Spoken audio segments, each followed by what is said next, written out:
High blood pressure అంటే ఏదైతే మామూలు నార్మల్ బ్లడ్ ప్రెషర్ కన్నా ఎక్కువ ఉంటుందో దాన్ని హై బ్లడ్ ప్రెషర్ అనాలి. దీనికి క్లాసిఫికేషన్ లాగా హై నార్మల్ అంటే ఏంటి, ఎక్కడి నుంచి ఎప్పుడు దాకా హై నార్మల్, దాని తర్వాత స్టేజ్ 1 హైపర్ టెన్షన్ అంటే ఏంటి, స్టేజ్ 2 హైపర్ టెన్షన్ అంటే ఏంటి, స్టేజ్ 3 హైపర్ టెన్షన్ అంటే ఏంటి.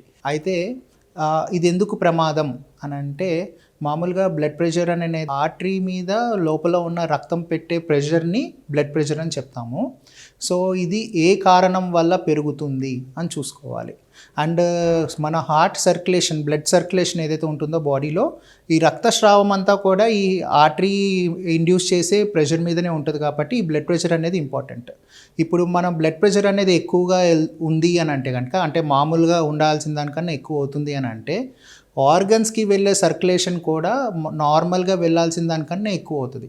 ఆటోమేటిక్గా ఇండైరెక్ట్గా ఏంటి అని అంటే, బ్లడ్ ప్రెషర్ అనేది ఎక్కువ అవటం వల్ల దానివల్ల హార్ట్ మీద, లేకపోతే వేరే ఆర్గన్, లంగ్స్ మీద, బ్రెయిన్ మీద, కిడ్నీ మీద, లివర్ మీద ఎక్కడైతే సర్క్యులేషన్ అవుతుందో ఆ సర్క్యులేషన్లో కూడా ప్రాబ్లం అనేది వస్తుంది అన్నమాట.